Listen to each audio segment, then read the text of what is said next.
ብጉሩን የሚያመጡ ባክቴሪያዎችን ይወጋል፣ ይቀንሳል ማለት ነው። እንዲሁም ደግሞ ያው ለደረቀ ቆዳ እንቁላል አስኳል እርጥበትን ይጨምራል። ቅባት፣ አሲድ እና ፕሮቲን ስላለው ደረቅ ቆዳን ያረጥባል ማለት ነው። ቆዳን ለስላሳ ያደርጋል። ወዛማ ለሆነ የፊት ቆዳ ቅባቶችን ይቆጣጠራል። እንዲሁም ደግሞ ብጉሮችን እንዳይመጡ ይከላከላል ማለት ነው። ማስክ ጥሩ ነው፣ ግን ለሁሉም ቆዳዎች አይስማማም። ለቆዳችን እንግዲህ እንቁላል ነጩን አስኳል ነጩን ቢጫውን ሳይሆን ነጩን ያው መጠቀም ይኖርብናል። ጥቅሙ በጣም ብዙ ነው። ጉድጓድን ያጠባል። ውስጥ ያሉ አልቡሚን ፕሮቲን ቆዳን ያጠባል ማለት ነው። ጉድጓዶችን ትንሽ እንዲመስል ያደርጋል ማለት ነው። ዘይትን ይቆጣጠራል። ከመጠን በላይ ዘይት ብርሃን ይቀንሳል፣ ቆዳን ያጠናክራል። እንዲሁም ደግሞ ብጉርን ይዋጋል። ጸረ ባክቴሪያን የጸረ ባክቴሪያ ባህሪ ስላለው ብጉሩን የሚያመጡ ባክቴሪያዎችን ይዋጋል፣ ይቀንሳል ማለት ነው። እንዲሁም ደግሞ ያው ለደረቀ ቆዳ እንቁላል አስኳል እርጥበትን ይጨምራል። ቅባት፣ አሲድ እና ፕሮቲን ስላለው ደረቅ ቆዳን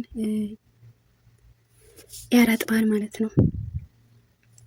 ቆዳን ለስላሳ ያደርጋል፣ ቆንጆ ያደርጋል። በጣም ብሩህ እና የሚያምር የሚያንጸባርቅ ፊት ይኖረናል ማለት ነው። እንዲሁም ደግሞ በዚሁ ልክ ጉዳቶቹም አሉት። ጉዳቶቹ ደግሞ ምን ምንድን ናቸው የሚለውን አብረን እናያለን ማለት ነው። እንዲሁም ደግሞ አለርጂክ ካለባችሁ ያ ማለት እንቁላል ላይስማማችሁ ይችላል። አለርጂክ ካለባችሁ እንቁላሉን በተጠቀማችሁበት ሰዓት የሽፍታ የማሳከክ እንዲሁም ደግሞ የመቅላት ሊያመጣ ይችላል ማለት ነው። ያው ሙሉ በሙሉ ፊታችንን ከመቀባታችን በፊት የተወሰነች ቦታ ላይ ልንሞክር ይገባል ማለት ነው። ያ ማለት አሰስያ ምንድን ነው የሚባለው? አለርጂክ አለብኝ ወይስ የለብኝ፣ የሚስማማኛል ወይስ አይስማማኝም ብለን መሞከር መፈተሽ ይኖርብናል ማለት ነው። አሰስያ ካለባችሁ ጥሬ እንቁላል ባክቴሪያ ይዞ ሊመጣ ይችላል። የተጎዳ ፊት ቆዳ ካለን በጥቅሉ ፊታችን የተጎዳ ከሆነ ያ ማለት ትንሽ ሽፍታ ህመም ሊኖረው ይችላል ማለት ነው። ያው መጠንቀቅ ይኖርብናል ማለት ነው። እንዲሁም ደግሞ የደረቅ ቆዳ ላይ አብዝተን የምንጠቀም ከሆነ እንዲሁም ስስ ቆዳ ላለው ሰው ደግሞ አብዝተን የምንጠቀም ከሆነ ጉድጓድን ሊዘጋው የፊታችንን ቆዳ ጉድጓዱን ሊዘጋው ይችላል።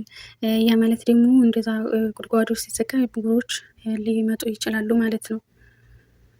እና ያው እንቁላሉን ከተጠቀምን ነጭ አስኳሉን ቢጫውን ትተን ነጩን ፊታችን ላይ ተጠቅመን ከዛን ተቀብተነው ለ15 ደቂቃ ያክል ከቆየን መታጠብ ይኖርብናል። ከዛ በላይ መቆየት አይጠበቅብንም ማለት ነው።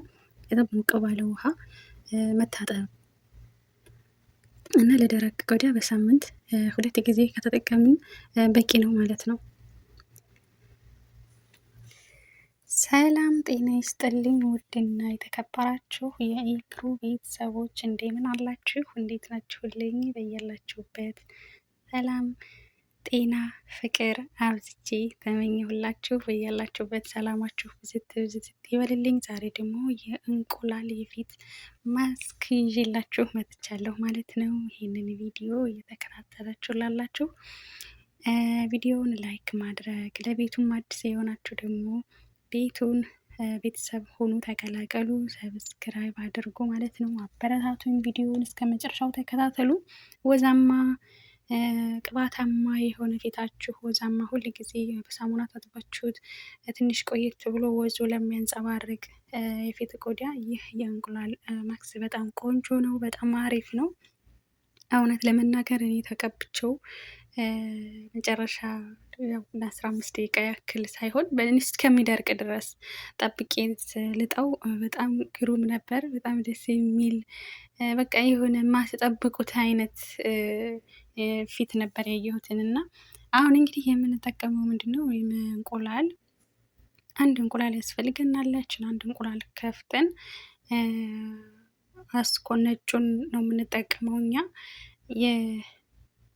ቢጫውን ያው አያስፈልገንም ማለት ነው። ለሌላ ግብአት መጠቀም እንችላለን። ምግብ የምንሰራ ከሆነ ብቻ የተለያየ ነገር የምንሰራ ከሆነ ያንን ቢጫውን ለሌላ ነገር መጠቀም እንችላለን። እኛ ግን ነጯን ውሃውን ነው ማለት ነው የምንጠቀመው። እንደዚህ ንጹህ ሳህን ላይ ካደረኩኝ በኋላ መታሁት በደንብ በእንቁላል መምቻ። ከዛ እኔ ግድ ደግሞ ፊታችን ንጹህ መሆን አለበት። በሳሙና በደንብ መታጠብ አለባችሁ። በደንብ በሳሙና ከታጠባችሁ በኋላ ትንሽ ደረቅ ሲል የእንትኑን በዚህ በእንቁላሉን እኔ ይሄ የሜካፕ መቀቢያ ቡሩሹ አለኝ። እሱ ቢኖራችሁ በጣም ይመረጣል። በእጃችሁ ሲሆን ቡክትክት ይላል ብዬ ነው የማስበው። ስለዚህ ይሄ ይቺ እንደዚህ አይነት ቡሩሽ ቢኖራችሁ ጥሩ ነው ባይ ነኝ። እኔ እንኳን እንደው ይቺ ቡሩሽ ትንሽ ናት፣ ግን ትንሽ ይሄ ጭራው በደንብ በዛ ያለ ቢሆን ደግሞ ይመረጣል። ብቻ እኔ ይቺም ጠቅማኛለች ማለት ነው። በዚህ መጀመሪያ ቆዳችሁን በደንብ አድርጋችሁ ትቀቡታላችሁ። ከዛ ደግሞ ንጹህ መንድል ታዘጋጃላችሁ። ያንን ንጹህ መንድል እዛ ቆዳችሁ ላይ እንደዚህ በደንብ እያደረጋችሁ ቀስ እያላችሁ እየቆራረጣችሁ መለጠፍ ይኖርባችኋል። እንደዚህ ከለጠፋችሁ በኋላ መልሳችሁ ከላይ አሁንም ያንኑ እንቁላሉን መቀባት አለባችሁ ማለት ነው። ልክ እንደዚህ እንደኔ እየደጋገማችሁ በደንብ አድርጋችሁ ቀስ ብላችሁ በተረጋጋ ሁኔታ ቅብት ታደርጉታላችሁ ማለት ነው። ከዛ በቃ ተቀቡታላችሁ። ብቻ 10 ደቂቃም 15 ደቂቃም 20 ደቂቃም ሊፈጅ ይችላል። ትተውታላችሁ ፊታችሁ ላይ ማለት ነው፣ በደንብ እስከሚደርቅ ድረስ። ሲደርቅ ደግሞ ክው አድርጎ በቃ ክው ነው የሚለው ልክ እንዲህ ስትነኩት ማለት ነው። እናንተ ፊታችሁ ብቻ የሆነ ስሜት አለው ማለት ነው። በጣም ድርቅ ይላል ፊታችሁ ላይ። እስከሚደርቅ ድረስ ያው መጠበቅ አለባችሁ ማለት ነው። እኔ ያው በመቀባት ላይ ይገኛለሁኝ ገና እና እናንተም ደግሞ እንደዚህ በደንብ ከተቀባችሁት በኋላ እስከሚደርቅ ድረስ ያው መጠበቅ ይኖርባችኋል። እስከሚደርቅ ድረስ ጠብቃችሁት ትልጡታላችሁ። ልጥልጡት እንዴት ስትሞክሩት በቃ ክው ነው ብሎ የምታገኙት ልክ እንደ ሲሚንቶ ማለት ነው። እንደዛ አድርጋችሁ ትልጡታላችሁ ማለት ነው። ከዛ መጀመሪያው በንጹህ ሳሙና በንጹህ ቆዳ ላይ ስለሆነ ያደረጋችሁት ደጋግማችሁ በሳሙና ፍትግ አድርጋችሁ መታጠብ አይጠበቅባችሁም። እንግዲህ ፊታችንን በተለይ ወዛማ ፊት ቆዳ ላላችሁ ያው እንደዚህ ብትጠቀሙት ወዛማነቱን ሊቀንስላችኋል ማለት ነው። ወዛማ ፀጉር ወዛማ የፊት ሲኖረን የፊት ቆዳዎች ይደፈናሉ። የፊት ቆዳዎች ሲደፈኑ ደግሞ ብጉሩ የመንጣት እድሉ ከፍተኛ ነው የሚሆነው ማለት ነው። ስለዚህ እንዲህ አይነት ማክሶችን መጠቀም ይኖርብናል። በጣም አሪፍ ነው፣ በጣም ቆንጆ ነው። ቢያንስ በሳምንት 2 ጊዜ በተጠቀሙት ወይም 3 ጊዜ ለወዛማ ለሆነ ፊት ማለት ነው። በሳምንት 3 ጊዜ እና 2 ጊዜ በተጠቀሙት አሪፍ ነው ማለት ነው።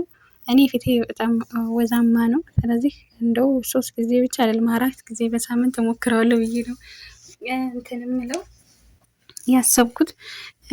አስያ ያለባችሁ ሰዎች አለርጂክ ያለባችሁ ሰዎች ደግሞ ጥንቃቄ ልታደርጉ ይገባል። ምክንያቱም አለርጂክ በጣም ሊያባብስበት ይችላል ማለት ነው። መጀመሪያ ሌላ ቦታ ላይ ቼክ ልታደርጉ ይገባል። ወይም በቃ የሆነች ቦታ ላይ እጃችሁ ላይ ሊሆን ይችላል ከፍ ብላችሁ እዛ ላይ ሞክራችሁ ምንም አይነት ስሜት የማይሰማችሁ ከሆነ፣ የማያቃጥላችሁ ከሆነ፣ የማያሳክካችሁ ከሆነ፣ ያ የተቀባችሁበት ፓርት ቀይ የማይሆን ከሆነ ችግር የለውም፣ ተጠቀሙት።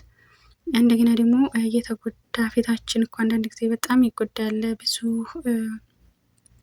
የተጎዳ ፊት ከሆነ ደግሞ ይህንን ብቻ አይደለም ማንኛውንም ማክስ ስንጠቀም ፊታችን እንደ ማንኛው እንደ ኖርማል ፊት ላይሆን ይችላል እና የማቃጠል የማሳከክን ባህሪ ከለሩም ደግሞ የመቀየር ባህሪ ሊኖረው ይችላል። እናንተ ፊታችሁ እስከሚስተካከል ድረስ ወደ ኖርማል ፊት እስከሚሆን ድረስ ከእንደዚህ አይነት ማስኮችን ስትጠቀሙ ቢያንስ በሳምንት 4 ጊዜ 5 ጊዜ 6 ጊዜ ማድረጉን ትታችሁት በሳምንት 1 ጊዜ እና 2 ጊዜ እንደዚህ እያለማመዳችሁት ቀስ እያላችሁ እየለመደ የሄደ እናንተ በፈለጋችሁት ጊዜ እየተቀባችሁ ትሄዳላችሁ ማለት ነው። መጀመሪያ ግን ያው ልምምድ ያስፈልጋል። ቀስ አድርጎ ማስታመም ስለዚህ እንደዚህ አድርጋችሁ ራሳችሁን መጠበቅ፣ ራሳችሁን መንከባከብ፣ ፊታችሁን ቆንጆ አድርጎ መጠበቅ፣ ውብ እንድትሆኑ ምር እንዲልባችሁ፣ ፍክት ያለ ፊት እንዲኖራችሁ፣ የሚያንጸባርቅ ፊት፣ ውብ የሆነ ፊት እንዲኖረን እንዲህ አይነት ማስኮችን የተለያዩ ማስኮችን መጠቀም ይኖርብናል። በቤት ውስጥ የሚዘጋጁ በጣም ብዙ ነገሮች አሉ። የግዴታ ከኦንላይን ብቻ ገዝተን በኬሚካል የተጨማለቁ ክሬሞችን ብቻ ፊታችን ላይ ማውጣት የለብንም። እንዲሁም በትንሽ ነገር ቤት ውስጥ ራስን እዚህ ጋር እንደምታዩት ልጨው ነው ማለት ነው። ደርቆ ላጥኩትና ወላሂ መስታወት ራሱ በጎድን እያየሁኝ ነበርና የሆነ ውልውል ነገር ነው ያደረገኝ እና በጣም ነው እየተመቸኝ እውነት ለመናገር እንደው ከሌሎች እንደውም ይሄንን እንደው በጣም ብዙ ጊዜ ሞክረዋለሁ ብሌ ነው እንትን ሰጥቶኛል፣ ይሁን ሞራል ሰጥቶኛል። ታውቃላችሁ በቃ እንደው በሳምንት 2-3 ጊዜ አይደለም የምሞክረው 4 ጊዜም ላደርገው እችላለሁ በሳምንት ማለት ነው። አንድ ቀን ብዬ አንድ ቀን ለምሳሌ ጁምዓ ተቀብቼ ከሆነ ቅዳሜን አልፌ እሁድ፣ ሰኞን አልፌ ማክሰኞ እንደዛ ነገር ጠቀመዋለሁ ብዬ ነው ተስፋ ማደርገው። ኢንሻአላህ ደግሞ ጠቀመዋለሁ። በነገራችን ላይ እኔ ይሄንን ዩቲዩብ ከከፈትኩኝ ጊዜ ጀምሬ እየሰራሁ ነኝ ያለሁት፣ ማስኮችን እየሰራሁ ነው ያለሁት። የምሰራቸውን በደንብ እየተጠቀምኩ ነው ያለሁት። ፊቴ በጣም የተበላሸ ነበር፣ በጣም ሸፍታ ብድ በቃ ሙሉውን ማለት ነው። ፊቴ በጣም የተበላሸ ነበር። መቼም በውስጥ በቪዲዮ የምታወሪ ሰዎች ታውቃላችሁ ማለት ነው። የኔ ፊት ሰምታችኋልና አሁን ከዛ ወዲህ አልሐምዱሊላህ ፊቴ ቢያንስ አሁን ወር ሊሞላኝ ነው ከማክሱን መጠቀም ከጀመርኩኝ። በጣም ጥሩ ለውጥ ነው ያለው። አዲስ ሽፈታ ቢያንስ መተካቱን አቁሟል። ይህ የጥቁር ነጠብጣቡ ደግሞ እየጠፋልኝ ነው ያለው።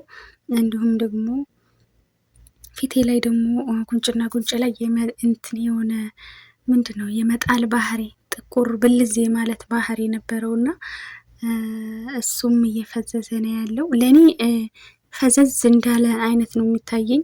ግን የሴትዮ የልጅ ራሱ ማሻአላ ፊትሽ ጠፋ እኮ እዚህ ጋር ያለው ምናምን አለችኝ ማለት ነው። እና ጥቋቁር ነጠብጣቡም ደግሞ እየፈዘዘልኝ ነው ያለው። ስለዚህ አልሐምዱሊላህ እናንተም ደግሞ ሞክሩት። መሞከር አይከፋም። ራሳችሁን ተንከባከቡ። ከታጠባችሁ በኋላ ደግሞ የሩዝ ውሃና የቁርንፍድ ውሃ አዘጋጅታችሁ ከፍሬዝ ምንድን የሚባለው ተላጃ ውስጥ አስቀምጣችሁ ልክ ታጥባችሁ በየትኛውም ሰዓት ፊታችሁን ታጥባችሁ በጨረሳችሁ ሰዓት ትንሽ ጠፍ ከደረቀ በኋላ ያንን እርጭት አድርጉበት ማለት ነው። በጣም አሪፍ ነው። በጣም ቆንጆ ነው። እኔ አንድም ለውጥ ያሳየኝ እሱም ይመስለኛል። ምክንያቱም እሱን ብቻ ነበር መጀመሪያ ለ1 ሳምንት ተጠቅሜ የነበረው ዩቲዩብ ከመክፈቴ በፊት ማለት ነው። ለ1 ሳምንት እሱን ነበረ ስጠቀም የነበረው። ከዛ ቢያንስ መተካቱን አሁንም አቆመ። መተካቱን አቁሞ እያለ እሱንም እየተጠቀምኩኝ እያለሁኝ እንደ አይነቶችን ደግሞ እየሰራሁኝ መቀባት ጀመርኩ ማለት ነው። እያንዳንዱ ቪዲዮዎች የሰራኋቸው የእንትኑ ብቻ ነው የነሻው ብቻ ነው ያለቀው ማለት ነው። ነሻ በተለባጆሌ እየሰራሁት ነው ያለቀው። እሱ በጣም ቶሎ አለቀብኝ ማለት ነው። ግን እሰራዋለሁ ድጋሚ። ሌሎቹ እንኳን ትንሽ ይቀሩኛል። ምክንያቱም ሁሉ ጊዜም አይደለም የምጠቀማቸው። ዛሬ የተጠቀምኩትን ነገር ነገ አልጠቀምም። ነገ የምጠቀመውን ደግሞ ከነገ በኋላ አልጠቀመው፣ ሌላ ነው የምጠቀመው። ላኪን ግን በየትኛውም ሰዓት ፊቴን በታጠብኩኝ ሰዓት ፊቴን በታጠብኩ ሰዓት የሩዙንና የቁርንፍዱን ውሃ ፊቴ ትንሽ ደረቅ ካለ በኋላ የሩዙንና የቁርንፍዱን ውሃ ፊቴ ላይ እረጭበታለሁ ማለት ነው። ቀዝቃዛ ነው። ፍሪጅ ነው ያስቀመጥኩት በእንትን ቡኻኽ በመርጫው በቃ እርጭት ሳረግበት እንዴት ደስ እንደሚለኝ እንዴት አይነት ሰላም እንዳለው አትጠይቁኝ ማለት ነው። የምር በቃ የሆነ ራስ እንዴት ነው የሆነ ቀጠል ለብላችሁ እንደው በጣም ተቃጥላችሁ የሆነ እዚህ በቃ የሆነ ጅስማችሁ ላይ ራሳችሁ ላይ የሆነ ቀዝቃዛ ነገር ስታደርጉ እንዴት አይነት ስሜት ነው የሚሰማችሁ? ልክ እንደዛ ማለት እና ቤተሰብ ዛሬ ይዤላችሁ የመጣሁት ቪዲዮ ይህንን ይመስላል። ለቤቱ አዲስ የሆናችሁ በቅንነት ቤተሰብ ሆኑ ተቀላቀሉ፣ አበረታቱኝ ማለት ነው። ቪዲዮውን እንግዲህ እስከ መጨረሻው እንዳያችሁ ተስፋ አደርጋለሁኝ። የዛሬው ቪዲዮ ይሄንን ይመስላል። ስለነበረ ቆይታ ከልብ ነው የማመሰግነው። በሌላ ቪዲዮ ተመልሼ እስከመጣ እስከምንገናኝ ሰላም ሁኑልኝ፣ ደህና ሁኑልኝ። ባይ ባይ። ላይክ ማድረጋችሁን ግን እንዳትረሱ። ለቤቱም አዲስ የሆናችሁ ካላችሁ ቤቱን ቤተሰብ ሆኑ ተቀላቀሉ። ሰብስክራይብ ማድረጋችሁን እንዳትረሱ። እንዲሁም ሀሳብ አስተያየታችሁን ደግሞ ኮሜንት ላይ ማስቀመጣችሁን እንዳትረሱ። ኮሜንታችሁን እከታተላለሁኝ። ሰላም ሁኑልኝ። ባይ